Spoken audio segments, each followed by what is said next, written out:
Everyone, তো আজকে আরেকটা মিনি ব্লগ নিয়ে চলে এসেছি আমি। তো আজকে আসছে কুল পাড়তে আমাদের বাড়ির পাশে। তো এখানে পরপর 3টে গাছ আছে। তো এটা হচ্ছে মিডিলের গাছটা, কারণ ফার্স্টের গাছে হচ্ছে মৌমাছির চাক হয়েছে, আর ওইখানে আমরা ভয় থেকেও যেতেই পারিনি। চলো তোমাদেরকে দেখাচ্ছি। তো এদিকে দেখো, মৌমাছির চাকটা এরকম ছিল, পরে গিয়ে চাকটা মানে কিছুতে নড়া লেগে এইভাবে পুরো ছাড়িয়ে গেছে, আর এমনভাবে চড়িয়েছে এটা, এখানে আর একটা মৌমাছিও ছিল না। এখান থেকে চলে যাচ্ছি আমরা 3 নম্বর গাছটাতে।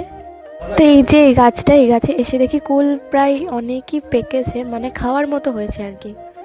আর এই গাছটা দেখে আমার এত ভালো লেগেছে, তার কারণ এখান থেকে আমি হাত দিয়ে কুলগুলো তুলতে পারছি খুব সহজে।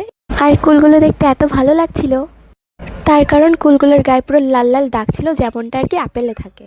তো বাড়িতে এসে কুলগুলো আমি আগে ধুয়ে নিচ্ছি, তার কারণ কোনো খাবার খাওয়ার আগে সেই জিনিসটা ধুয়ে নেওয়া অবশ্যই দরকার। তো আমরা কুল মাখা করব, আর এখানে কুল মাখা করার জন্য কুলগুলো ভালো করে ধোয়াও হয়ে গেছে। আর কুলগুলোকে মাখা করার আগে কুলগুলো আমি একটু হালকা ভেঙে ভেঙে নেব, তার কারণ কুলগুলো একটু এরকম হালকা ভেঙে ভেঙে নিলে খেতে খুবই ভালো লাগে। আর কুল মাখা করার জন্য আমি কটা ধনেপাতা আর 2টো লঙ্কা নিয়ে নিয়েছি, আর তাতে দিয়ে দিলাম লবণ, যতটা প্রয়োজন আর কি ততটাই দিয়েছি। আর আমি খুব স্পিডে দেখো এটা বেটেও নিলাম। আমার বাটাটা পুরোপুরি রেডি। এটাকে দিয়ে দিলাম কুলের মধ্যে। এবার আমি তাতে দিয়ে দেবো একটু লবণ। এবার আমি এটাকে ম্যাজিক করে মেখেও ফেললাম। এবার মা আমাকে ফ্রিজ থেকে কাসুন্দিটা এনে দিল, আমি জানতাম না এটা ছিল।